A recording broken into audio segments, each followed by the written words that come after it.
The following is a production of DallasCowboys.com and the Dallas Cowboys Football Club. How about them Cowboys? Yeah! Go Cowboys! This is Media Mash, a roundtable of Cowboys insiders dropping wisdom and offering sizzling takes on the current state of your Dallas Cowboys. Now, your host, Newy Scruggs. Here we are, Media Mash. Good to see everybody here. Clarence Hill back for day 2. Loving it. Absolutely loving it. Got Jon Machota. Oh, by the way, Clarence Hill, Fort Worth Star-Telegram. Jon Machota of The Athletic is here. And Nick Eatman of DallasCowboys.com. The originator. You guys know Nick was the first web writer for any major professional sports team here in America. You know I've heard this. You know that, right? In America? In America. I know America. Big Foe. I was here when he got the call up. Yep, and you actually talked to me. Yeah, I did talk to you. I talked to you before. I was here when he got the call up from Wichita Falls. Right. Met him in training camp, became fast friends. He was on my football team, you know. Yeah, we were on that media team. And you know, his first claim to fame though. Oh no, I'm really worried about this. His first claim to fame. What? His first claim to fame when he got here, when we knew really he made worried about it now. When we knew he made it, when we knew he was really part of the Cowboys family. Oh my God! If you do this, Do it. You know Clarence. Go ahead, dog. He got to take one of Jerry's grandsons to the bathroom. oh, see, it's so wrong. And you've never taken this to the air. I think it was going to go there. He got to take one. Never let the facts get in the way of a good story. I didn't take him to the bathroom. Took him inside to the bathroom. to Maryland. Welcome to Mash. I thought we was talking. It's all I in think the that there needs to be a past. little bit more explaining done here. The way you're just leaving here. Okay, so we're on the track at a practice. I mean, I know the story. This is for the listeners. I though, never please. heard it. I've never heard this. Because it's actually a fabricated story, but that's okay. Just remember, Clarence, it's all good. It's creative liberties here. As I've Creative always said, license. this man's funeral, there are going to be a lot of folks that get up here. I know I'm going to tell 4-5 stories about you when it's your funeral, man. It's, my daughter not letting anybody speak. Okay. No, we're going to speak. No, we got some stories to tell. We got some stories If that's to how tell. we're playing. I mean, We're we got not playing. I'm stories. just saying. I was just. Sorry, Listen. that's not a big listen. Deal. It's not a big deal. I know You it's not a big fabricated deal. the story. They don't do the you weren't here, but they used to have a little media tournament back in the day, a little flag football. And I remembered in Wichita Falls, the last year Wichita Falls, when they ran the wheel route, Babe Laufenberg hit Daryl Johnston. They won. And I just remember somebody who complained and complained and complained. Clarence got called for spearing in flag football. He also scored about 2-3 touchdowns in that game. So let's if you're gonna tell the record, tell it all. If you're gonna tell some, tell it all. Did that. You didn't with that last story about the bathroom thing. I did tell it all. No, you really didn't. really. So what happened to the media Ram. day? It was sponsored by Miller Lite. What happened to it, though? I think there was. Still a sponsor. It was sponsored by Miller Lite, and What they does that just, have it was to part do? of. What is that part of the story? Yeah. He wanted to says know what what? happened to it. Why I don't don't we do it think- anymore? We don't do it anymore. They Yeah, don't. well, Miller Lite is still around. I mean, like, what does that But I mean? don't think the marketing team is I wants to do think that it was anymore. the fact that we did it 3 times. There was about 4 near fights, and it was. Did you call out Mickey? No, I mean, no. I mean, we could do that on Mickey's story. I mean, on Mickey's show, you could. Yeah. I'm just saying. I mean, there's a lot of fights. There was a lot of issues. It wasn't worth it. It wasn't. Okay. A lot of injuries. We and can't- stuff. Didn't he trip rookie? We can't act right. Boom. Enough said. Okay. Did Mickey trip rookie? Well, you could talk to Mickey. Yeah. We just had locker room at 1:30 today right here at the Star. Lost a lot of viewers there. Get them back. Yes, let's get them back. Kayvon Turpin spoke to the media. I got to hear a little bit of it. Machota, you were there. Clarence, you were there. Nick, I don't know if you were there or not. A little bit. I okay. heard some of it. Yeah, yes. I saw you guys over there at the other end. I was trying to get some stuff in with Jordan Lewis. But he's officially number 9 now. He is. And for all the Romo fans out there, he made it clear that he did not ask for 9. It was given to him by the team. So just wanted to clear that up. Because I thought he would want it, not because anything with Romo. It's that most guys, like, especially if you're like a wide receiver or you're a back or something like that, you want a a single-digit number. Who wouldn't want a single digit? I guess if you're a smaller guy like that, maybe he wanted a double digit, but he said he didn't ask for 9. They gave it to him. The other thing, though, is about him is I'm just intrigued by, like, obviously we know he's a good returner, but how much is he going to be part of the offense? And so he kind of says, yeah, I mean, I'm going to be out there for some things, but I'm not just going to be out there as a decoy. And you know, that some of that will be part of it, but I'm also going to be part of, you know, the offensive plan. So I'm interested to see how that is, because no one's telling us exactly how he's going to be utilized there. And then the other thing with him, though, too, is when you think that teams are going to try and kick it away from him, punt it away from him, and he said that they've been working on that, and he's expecting teams to punt it towards the sideline so he can't make a big return. He said they've been working on that quite a bit, and I don't know, anytime you're around him, he's got tons of confidence. Like, he really thinks that he can take every single time he touches the ball, he can take it to the house. He's already won then. I mean, the Cowboys have already won if that is really going to happen. Because if you kick it right down the middle and you miss, a punter misses it like 10 yards, well, it's still going to probably go 47 yards, whatever. You just didn't angle it right.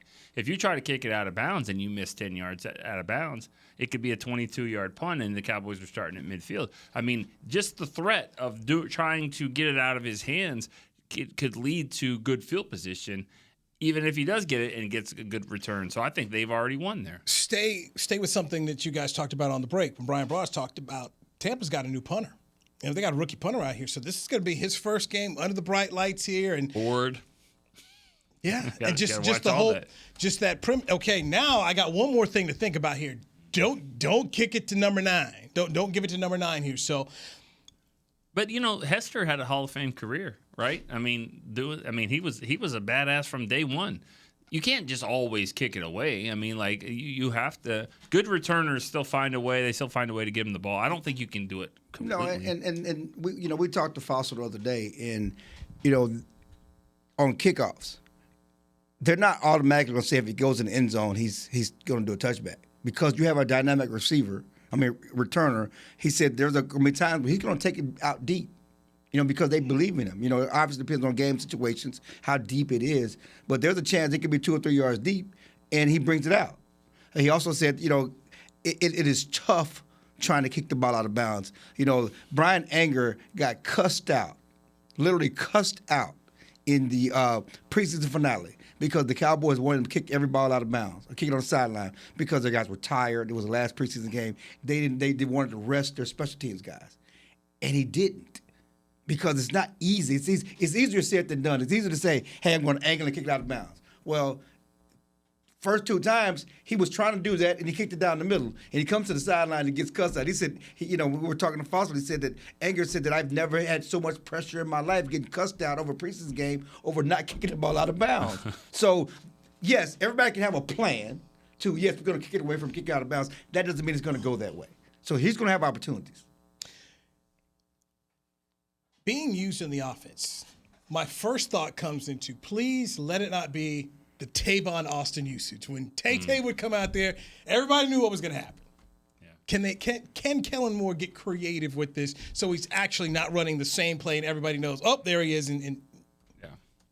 I mean, he's going to have to. I mean, but first things first, everyone's looking, for the Tony Pollard packages too. Like, that's the first thing we were supposed to see this offseason. So I'd like to see some of that. But yeah, the same thing goes with Pollard. Like, gadget players don't really work. You've got to show you can do the conventional stuff every now and again. Like, Tyreek Hill wouldn't be Tyreek Hill if he couldn't just run real routes and go deep and run over the middle and be a receiver. And then he can do all this other stuff. But if that's all you can do, then no. I mean, there's too many defensive coordinators that stay up till 4 a.m. and get up at 6 a.m. so they can see just that, and it wouldn't work if he isn't more than just a one-trick pony. And I don't think we would be talking about this if Kevontae Turpin's on last year's team, because you have Michael Gallup, you have Amari Cooper, you have CeeDee Lamb. You're not talking about, what are they going to do? But it's because of what the roster is, we have to talk about Kevontae Turpin being somewhat of an impact potentially on offense, because we just don't know enough about these wide receivers. I don't care how many snaps you watched at the Chargers practice or at the Broncos practice. That's still not live game reps, and we've seen nothing from the starters in the preseason, so you really don't know. So you're just trying to make your best observation from what you've seen from those practices and go, hey, this is what I could see them doing out there on the field Sunday night. This was last year's team. Turpin would not be wearing number 9. Taylor Smith would. Jalen Smith. Jalen Smith. Jalen Smith. Taylor Smith. Taylor Smith. I mean, coming to the season, that was Jalen Smith's number, his college number. Remember all the hoopla? Oh, yeah, remember it well. I didn't know why that was being brought back up, but okay.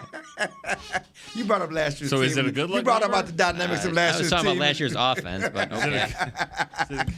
Go ahead and swipe that answer right out of here. Swipe on swiper. I tell you what, you're putting the show in the ditch here. Like This is humor. Stop it. I mean, come on. We all. I bet you people are just roaring at home listening to this. I mean, all the talk of Jalen wearing number 9 last year. that reminds me though. It wasn't next about time it wasn't just about wearing it.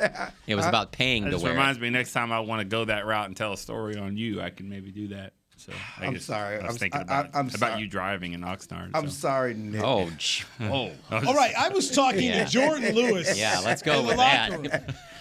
I just wanted to seek him out, spend a little bit of time. Jay Lou doing? I didn't spend the whole amount of time in the locker room because I had to get in here and do the player signs. But I went up to Lewis and I just want to check in. All right, where are you at?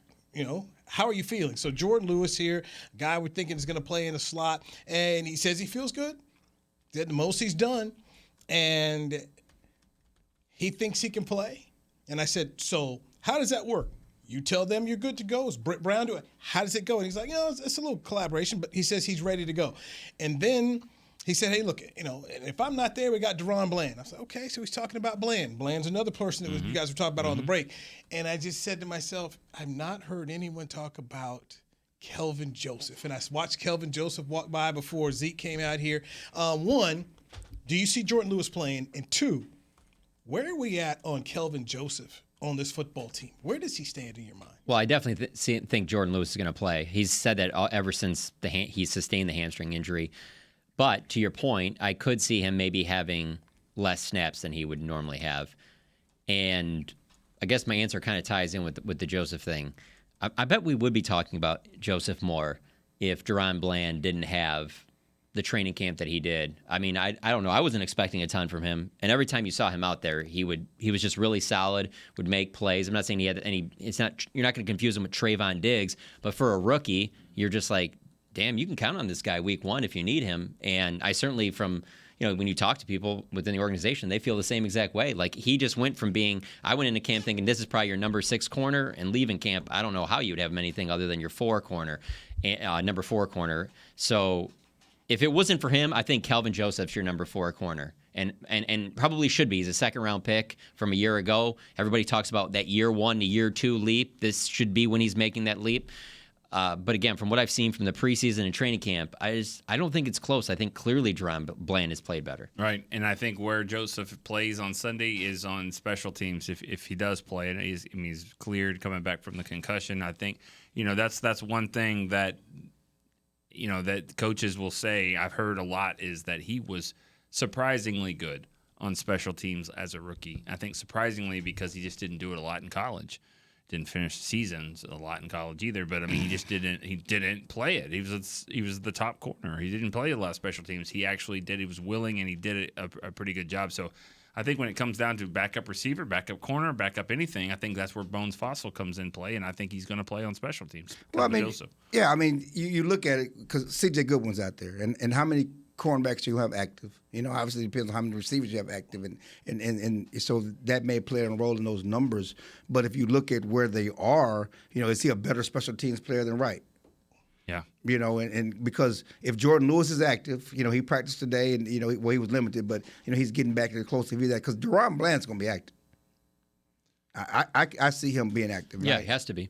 So where do you put Joseph? Where does he fit? And that was my next question to you guys. Is Joseph going to suit up on Sundays, this Sunday in your mind right now? I mean, just nobody's told us anything, but just based on what we're seeing right now, is number 1 in a hat and a T-shirt watching this game? I mean, it's certainly possible. You can't rule it out. I mean, I understand people will talk about the off-the-field aspect of it, but when he's been on the field, there just haven't been enough plays to where you're like, well, we got to make sure that he's suited up so he can play. Like I saw Jordan Lewis be taken out of that running with the ones and Deron Bland go in there, and he played pretty well, so I can see that could fit right away. I don't know where, obviously if Trayvon went down, you're going to need Kelvin Joseph, but And I think that would probably be your biggest reason why he will be active, is because you have to guard against if you do have an injury to one of your other corners. Because I think if they had a lot of injuries at corner, I think Mokwamu would probably play corner before Goodwin. I mean, that's what I don't think they view him as a corner, really. Yeah. I mean, I've seen him working with Michael Gallup, covering him off to the side when the corners were doing other things. You know, like he's a special teams guy, really. Yeah. So I think the big question is that who's better between Joseph and Nahshon Wright? Who do you take to the game? I don't think they can take both to the game. Yeah, I would take Joseph. I think Joseph has shown more, and there was just something about that preseason where it's one of those things, especially week one. I said this when I was watching some of those preseason games. I was like, man, these 2-3 quarterbacks on these teams' depth charts are immediately going after Wright. As soon as they get out there, they're taking shots to Wright, and some of them were connected immediately. What do you think 12 is going to do for the Bucs if Nahshon Wright gets in the game? It's not even going to be about what play is being called. It's going to be like, all right, where is he at? And he's going to throw at him every single time. Yeah, the guy from Denver did that pretty well. Let's hit our first break here. Clarence asked Mike McCarthy a question today about running backs. Let's dive into that with Nick Eatman, Jon Machota, Clarence Hill. I'm Newy Scruggs. This is Media Mash on DallasCowboys.com radio. Todd thought it would be secure to jog in the cheetah savanna. Todd believed the big cat repellent he bought online was reliable. And now, Todd is trying to be faster than this cheetah that can run 80 miles per hour. But the good news is, Todd has AT&T 5G that is fast, reliable, and secure. And he learned the best thing to do is stop running and toss her the backpack with the beef stew. AT&T 5G. Fast, reliable, secure. It's not complicated. 5G requires compatible plan and device. 5G may not be available in your area. See att.com/5G for you for details. What do you call a group of grown men and women with their faces painted silver and blue who get together every week to share a 3-hour-long ritual of jumping, singing, and toasting Miller Lite and 10-gallon hats while yelling, "How about them Cowboys?" You call it Miller Time in Dallas. Here's to the Cowboys. Here's to the original light beer. It's Miller Time. Celebrate responsibly. 2021 Miller Brewing Company, Fort Worth, Texas. The Cowboys way, where 16 Hall of Famers and 5 championships shows us what success looks like. Where turkey is always the second best part of Thanksgiving Day. Where we are all defined by one single thing, the star. Where we as fans know it's our job to keep the tradition going. Bank of America is proud to be the official bank of the Dallas Cowboys and to support the quest of living life the Cowboys way. Copyright 2020, Bank of America Corporation. This sweet! Did you get to work on time? Yeah, but I just realized it's Sunday. Little Sweet says head on home. Dr. Pepper's on its way. So sweet, unique. Baby, there's nothing better. I bet you've probably done something that deserves a Dr. Pepper. Did you invest your nest egg in an NFT? Yeah, and I don't even know what that is. It's a non-fungible token. Everyone's done something that deserves a Dr. Pepper. Back to Media Mash.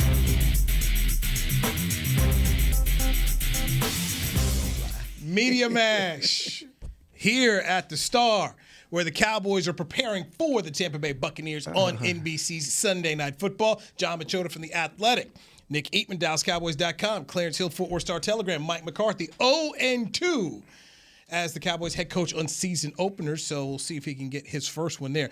Today at the press conference, Clarence Hill, you asked Coach McCarthy about the running back situation. Take it from there. Yeah, I asked him about the running backs as well. And there's so much talk about, Zeke's legacy, Zeke's career, and how they're going to play him this year. But, also the use of Tony Pollard and the plan to use Tony more. In the past, it was always Zeke's the hammer, Tony's the change of pace. When we give Zeke 3 series, give Tony 1 series, and it's a change of pace. Well, this year the plan is not to be a change of pace. It's for them to be a tandem, to split the carries and running back more so than be a change of pace. So just, I asked him, trying to get some clarification. That's the same thing of Kellen Moore the other day. But, is this going to be a true tandem more so than a change of pace? And he said we view them both as number 1 running backs. We view them both as 3-down backs, and this is a tandem. Yeah, I view them as both capable of being number 1 backs, but when the games are played, Zeke's going to be out there more. This Zeke's got to be out there because they're going to need his help blocking. I mean, let's be honest here. I mean, we you can say all the positive stuff you want about how guys are, the offensive line might be looking. They're going to need Zeke to be out there to block. And also, Zeke is still going to be their bell cow go-to back. I just will not believe it until I actually see them go out there and play Tony Pollard. Now, could they bring out more packages where they're both on the field at the same time? Sure. As long as Zeke's healthy, Zeke is their back. Well, the problem is, certainly the problem with many Cowboy fans and watchers of the Cowboys is Tony Pollard had 5 touches in that playoff game last year. And we know that, in that offense needed juice and everything else. Who got the ball? Because, CD didn't get it. Cooper didn't get it. He didn't get exactly who the 49ers wanted them to get the ball. A lot of Cedric Wilson, a lot of Dalton Schultz. It was to stay away from Amari and CD. That's different when the receivers, but you can do something about Tony getting the ball. Right. Okay. Yeah, you can decide we're going to put him in the backfield and give him the ball. Right. And so coming into this season, there's certainly been much of the talk in training camp. Yes, it's cute that we're going to use him as a slot receiver and do some of those things with him. But are you going to use him as a running back? Okay. And that's the only way that this is going to work. Is that, and I've said this 100 times, but Pollard has to run the ball up the middle on 3rd and 1. He has to. And Zeke has to catch a pass out in the flat or something to sweep to the outside. Not every time, but you have to be able to keep them honest that way because you can't just say, all right, they're both in. Pollard, is going out here and Zeke's coming up here. I mean, they got to be able to flip it and be backs that can do both things. Well, they talked about that. The last question Mike McCarthy answered today was that question about how they've struggled in the red zone last year. How important was it that, you guys didn't run the ball well? How much of that was a factor? And he acknowledged that not being able to run the ball, that's where it really hurts you, was in the red zone because you have to. Because to your point, like he said, you got to be able to run it when everybody in the stadium knows you can run it. The only thing I'll throw in here, though, is you say about him Pollard having to get that. I'm just wondering if we're going to called him Emmett. I didn't mean to do that. Okay. No, sorry. The only thing that'll be interesting about that is that we did see some more plays, I felt like, at training camp where they did pitch to Pollard and Zeke was the lead blocker. And I wonder if we're going to see any more of that just because it does seem like they're going to find ways to get them both on the field. I don't know if people are going to love that because to me, I would try and split the carries because I'd want to try and keep these two dudes healthy, as long as I possibly can. But I'll believe it when I see it. I still think Zeke's the guy. I see a lot of fun stuff at training camp. I mean, there was a lot of cool plays, pitching and back and forth, reverse, double reverse.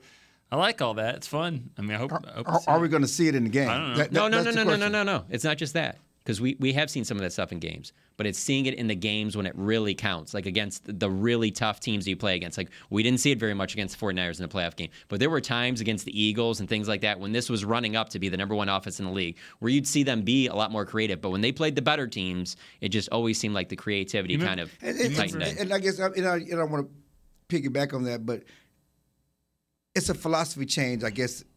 We talk about they didn't run the ball well. They realized they didn't run the ball well. But it's also a mindset that you run the ball well because you chose not to. Like last year against Tampa. Yeah. They chose not to run the ball. Absolutely. Right. Okay, they chose not to run the ball. And they absolutely chose the right thing. I understand that. They would have gotten blown out if they just run the ball. I understand that, but for the long haul, when you choose not to run the ball, then you become a certain type of team, and they still were never able to run the ball in close situations, in red zone type of situations. So, and that hurt them. Explosive as they were on offense, they didn't run the ball down close to the goal line. They didn't run it well. This year, Mike McCarthy comes in and says, we have to run the ball against Tampa. Well, what's changed? Zach Martin being in the lineup? Part of it. That's one thing. Yeah, but Tyron on the other side. Also, the necessity you have to because you don't have the receivers you had last year. You don't have the receivers you have, and you have young linemen who can run block better than they pass block. That's just part of it. But you also probably feel a lot better about your defense too than you did last year going into the season opener. Like you know what you have with your defense. Well, and he said with track meet, so you don't think they're going to slow Brady down. It won't be a track meet. So I don't know. Maybe they won't. If they can run the ball better than they did last year, I could see them.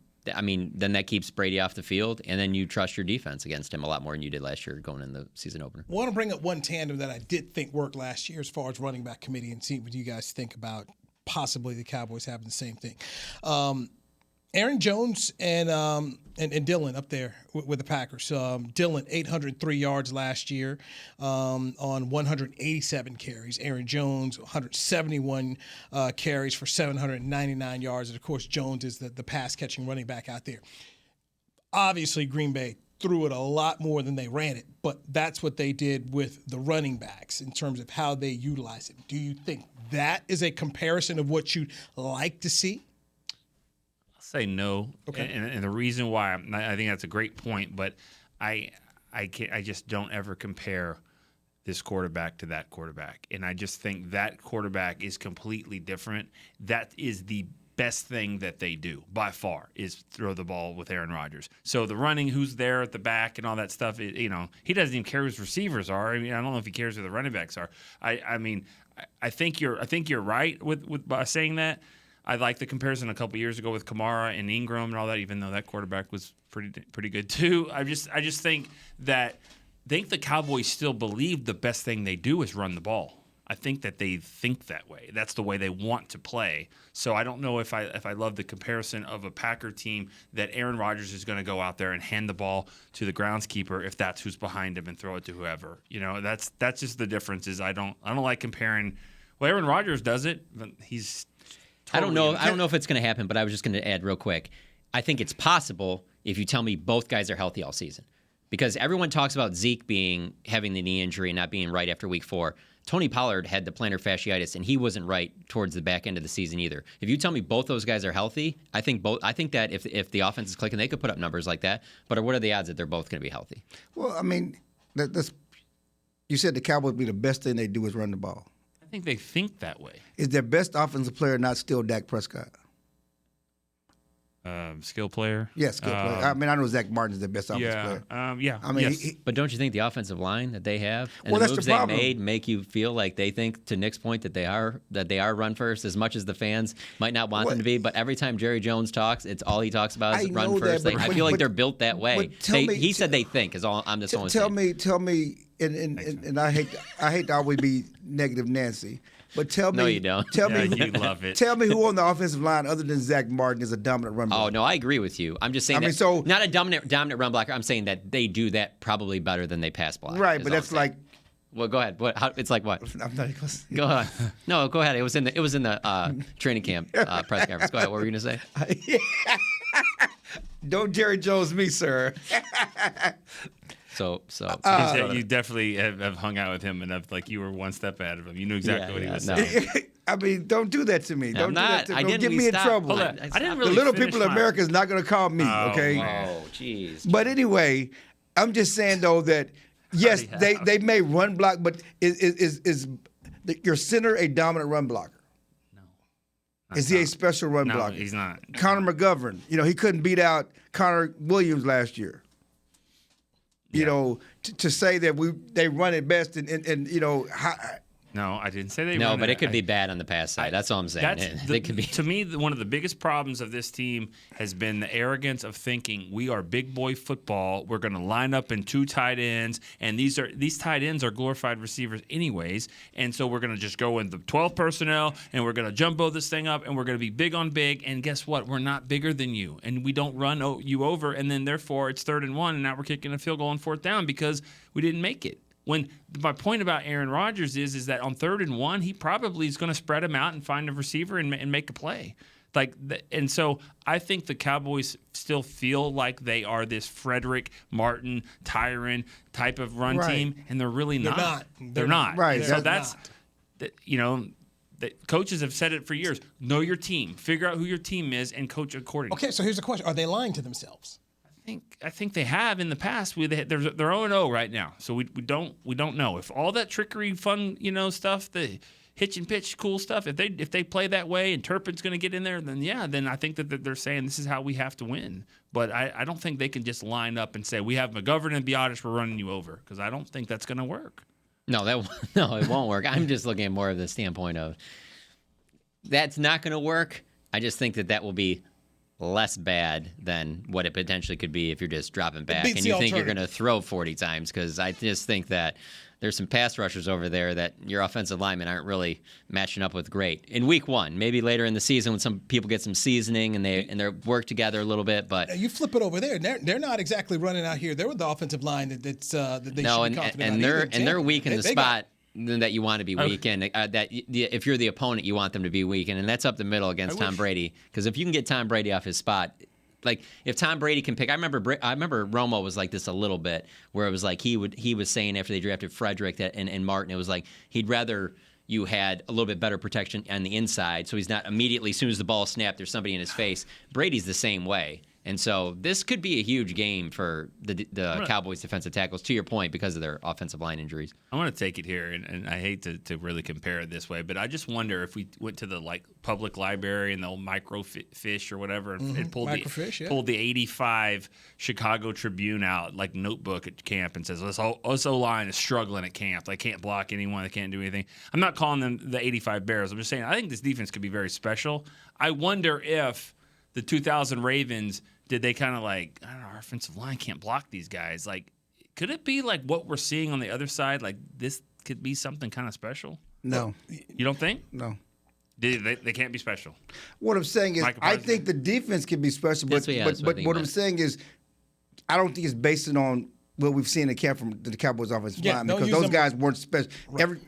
That's not the barometer. I'm just saying, this offensive line is not the barometer, because McGovern and Biotis, they didn't get ran over last year by other teams. Your starting five out there on Sunday didn't spend one time at training camp together, so we can't even use that. That's kind of my point, though. That's my point, though, is that so you're basing this all off of what you saw last year, like just this last year, like Steele and those guys, just what we saw last year that they couldn't block. And I mean, I'm not disagreeing. Yeah, with I'm just saying that I don't know that we can base the fact that the Cowboys' defensive line is special based on what they're doing to the Cowboys' offensive line, because the Cowboys' offensive line has not shown that they are even average. Okay, that's not what I'm saying. I'm flipping it. I'm saying, can you show right now that the offensive line isn't that good based off of this defense, because the defense could be special? I'm not taking it the other way. Okay, no, just because I think again, presumably 3 new starters we've never seen. The guys we've seen, and based on what we've seen in the past, I don't know that we're basing it on the defense. I just think it's based on their history and every time unknowns. That Steele struggled at camp, and there were some times I always felt like 11 was just standing there next to Dak, like sack, and I'm like, okay, you'd like for him to be better, but you also like, okay, I mean, I think this is the best defensive player in football other than Aaron Donald. I mean, that happened in Denver. I was over there specifically watching the Cowboy defense in Denver. It was the same thing. He's just right there. He's just right there with Russ. He's like, right hey, there man. with Russ. So yes, he can be special. But when I just look at this Cowboys offensive line, I just look at it right now. I don't have a good feel for it because they haven't played, and I just think this is too hard of a league. You don't have a good feel or a good feeling, or both? Both. Right. But the thing about it is that it's funny, because the thing that we liked about the old offensive line that was the foundation of their success, under Romo, is because they had pedigree. 3 first-round picks, 4 guys who should have been first-round picks, and they were players at the top of their game. Steele is not better than Leo Collins at his best. He wasn't better than Leo Collins last year based on what they saw, because they put Collins back in there. So there's just a ceiling on how good these guys can be based on their resume, based on what we know. And we continually compare when the Cowboys were good, when they were running good, the offensive line led them. That offensive line was special. Yeah. There's also with those offensive lines, too. Yeah, obviously Tyron and Zach and Travis are talented, but it also seemed like they were able to put a lot of games together, and have some cohesiveness. Well, like this one, I mean, even if they were, the problem is they haven't had a chance to play together. Yeah, right. They haven't played together. They haven't played a preseason game together. Now, I will say this on one positive note before we go to break: you do not have to have a special group of guys to get to the Super Bowl. Cincinnati's group was not good. Joe Burrow went down 50 times last year, and the Rams. It was an issue all year long. Whitworth was hurt. They put the TCU kid Noteboom out there at left tackle. They did enough to figure it out, and McVay schemed it up enough. They were able to go win a Super Bowl, but neither one of those offensive lines for the Rams. I mean, Anthony Munoz wasn't on that offensive line for the Bengals, and neither was Jackie Slater for the Rams. It's funny because one criticism I've always had, even in the past was, it seemed like in Dallas, you had to have 5 Pro Bowlers on the offensive line for them to do something. You know, that was all the time because everybody's like, you got 4 Pro Bowlers or 4 potential Pro Bowlers, 4 first-round picks, but we always limited left guard. Yeah, but if Connor Williams was better, you know, it's like you got Zach, you got Tyron, but everybody was blaming everything on Connor Williams, and everybody across the league is playing with a Connor Williams and getting to the Super Bowl, but yet in Dallas, Connor Williams was the one holding them back, you know, when you got all these guys. So literally. To your point, you're right, but the difference is on those teams, the skill guys made a difference. The quarterback made a difference. And Those you scheme guys, it up. you got to scheme it up. No, and you absolutely can. And I also think you have to add in there, Cowboys fans have a lot of PTSD from the Chaz Green situation. So anytime anybody else, that's not going to happen again, because what's going to happen is they're going to bring somebody else out there to give help. Right. And what it's going to lead to is it's going to be some boring offense, because there's not going to be so much you can do. But they are not going to leave Tyler Smith out on an island like that. That was Scott Linehan. That was coaching malfeasance out there. And again, I hear you say that, but you know, just talking to Nate Newton, he said they need help inside. Yeah, you know? so then that's what I'm saying. Like, it's going to be boring because you're going to have extra tight ends in there. Zeke's going to have to stay in the block. You can't just say I'm going to help Tyler because they need help inside. Yeah, for Vita Vea. Yeah. There you go. You got it. Good job. Let's the hit a pronunciation break. guy. Let's hit a break. Our final break. And I want to get into Micah Parsons, who spoke today in the locker room right here on the Media Mash on DallasCowboys.com radio. Sweet. Did you get to work on time? Yeah, but I just realized it's Sunday. Little Sweet says head on home. Dr. Pepper's on its way. So sweet, unique. Baby, there's nothing better. I bet you've probably done something that deserves a Dr. Pepper. Did you invest your nest egg in an NFT? Yeah, and I don't even know what that is. It's a non-fungible token. Everyone's done something that deserves a Dr. Pepper. Todd thought it would be secure to jog in the cheetah savanna. Todd believed the big cat repellent he bought online was reliable. And now, Todd is trying to be faster than this cheetah that can run 80 miles per hour. But the good news is, Todd has AT&T 5G that is fast, reliable, and secure. And he learned the best thing to do is stop running and toss her the backpack with the beef stew. AT&T 5G. Fast, reliable, secure. It's not complicated. 5G requires compatible plan and device. 5G may not be available in your area. See att.com/5G for you for details. Brace yourself for an existential question. Has your butt been having enough fun lately? Have you been treating it well? Has it been going places? If not, then it's about time you start using SeatGeek. SeatGeek is the best way to get your butt tickets to live events. Just ask the thousands of other butts who have rated it the #1 ticketing app. So what are you waiting for? Download the app now or visit SeatGeek.com to get tickets to sports, concerts, and live events and make your butt happy. SeatGeek. Get your seat in a seat. What do you call a group of grown men and women with their faces painted silver and blue who get together every week to share a 3-hour-long ritual of jumping, sinking, and toasting Miller Lite in 10-gallon hats while yelling, "How about them Cowboys?" You call it Miller Time in Dallas. Here's to the Cowboys. Here's to the original light beer. It's Miller Time. Celebrate responsibly. 2021 Miller Brewing Company, Fort Worth, Texas. Back to Media Mash. Media Mash, right here from the star, Nick Eatman, DallasCowboys.com. He's Clarence Hill, Fort Worth Star-Telegram, and we've got Jon Machota of The Athletic talking about the Cowboys getting ready to face the Tampa Bay Buccaneers on NBC5 Sunday Night Football. I'm excited. Game 1 is going to be 90,000 people here. Savannah Guthrie from the Today Show is coming down.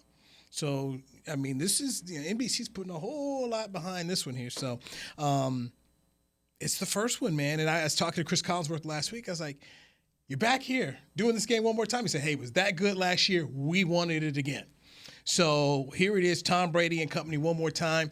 And piggybacking, Nick, a little bit off what we heard from the break today, Micah Parsons last year in that Tampa Bay game spoke about how, I wasn't really that good. And I come back into this thought process, we forget Micah didn't play football the year before. Right. So now he's got a whole year under his belt. Man knows what to do.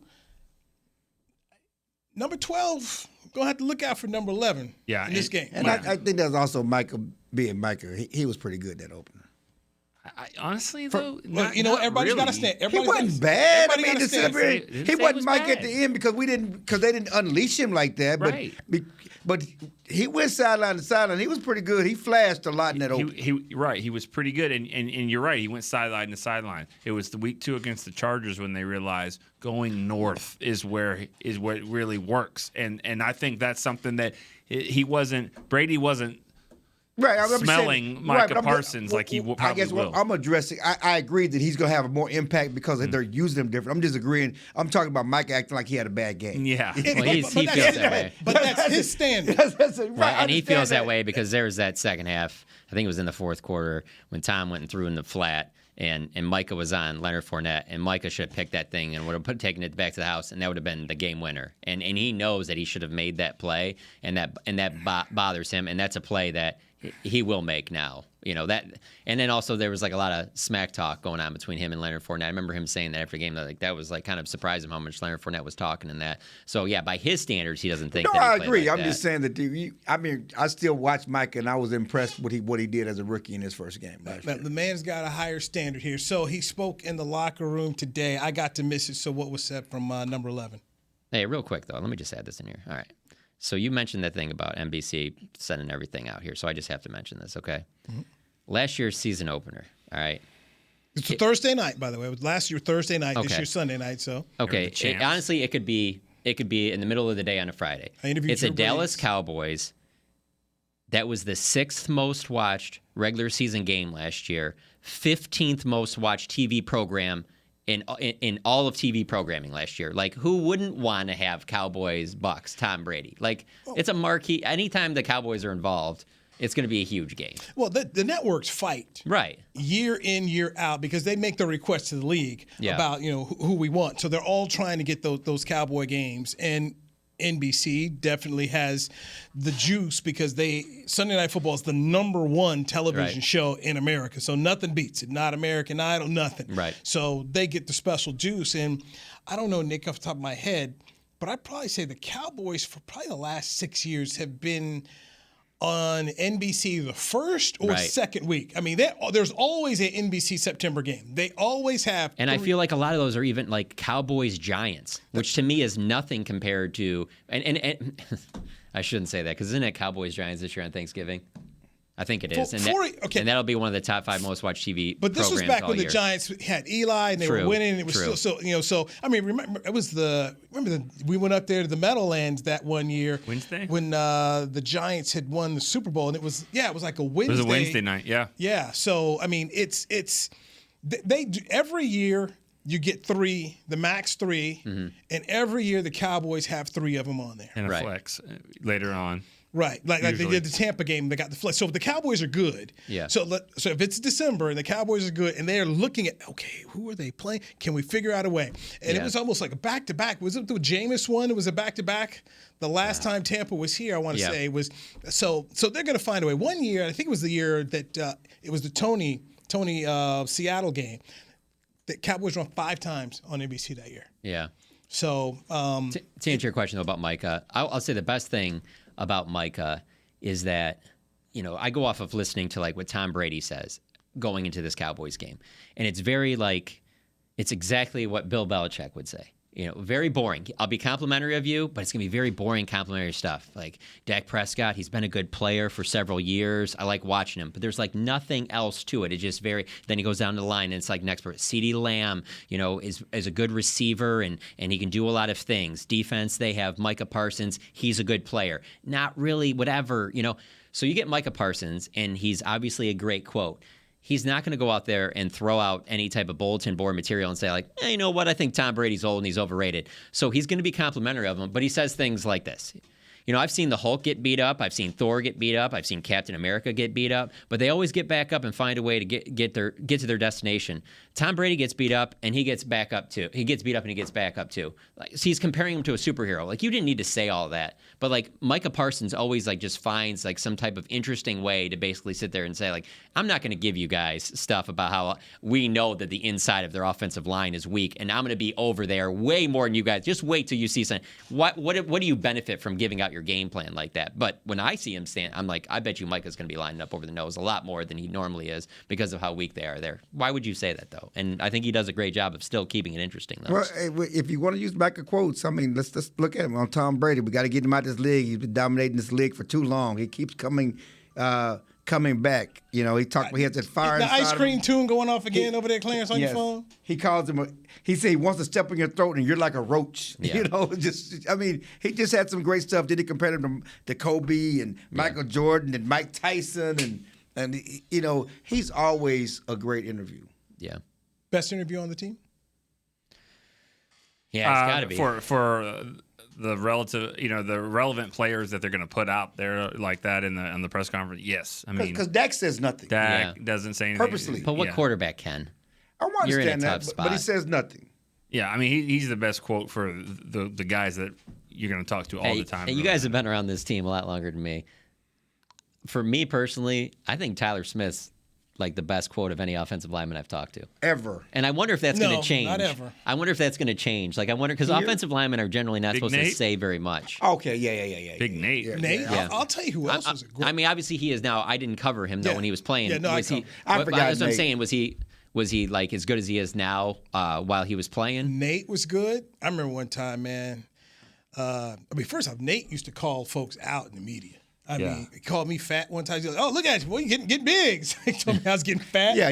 Nate had the same personality, but he was pretty. Yeah, I mean, I can see it with him now, but I just you know how it is with those offensive line. When we were talking earlier, the thing about Nate's a gentle bear now. Yeah, in the past he was a gentle bear, but he also could get ugly with you too. Yeah, he got ugly one time with a reporter from Channel 8 named Susie Woodhams because they were talking about Nate.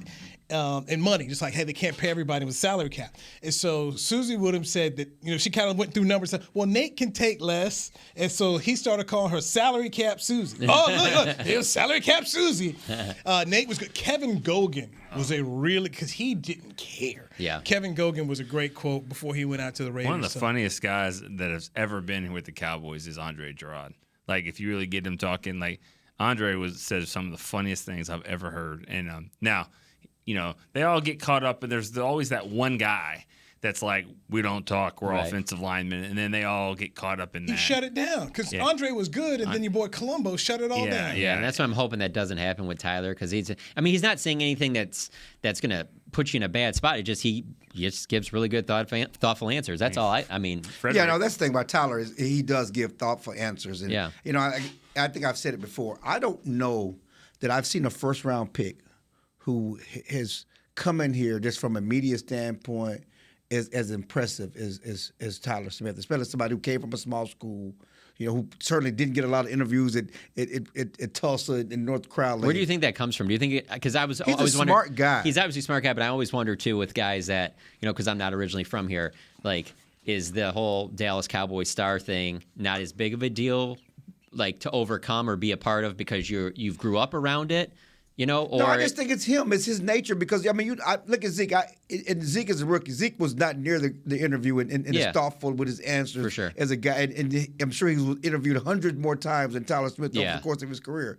But he was not like Tyler Smith, and just the way he comes in and just it's so easy with it. Finance major, too. So, And I'll say this, too, about Zach Martin. I think Zach's been a lot better with Frederick gone because Frederick was the one that was always like, we don't really need to talk to the media. But I think Zach has kind of taken on that role about being like one of the older guys on this team. I mean, he'll say some pretty good things, now and again, too. And he talked a lot Notre Dame. I mean, they have those guys out there all the time. Hey, fun stuff.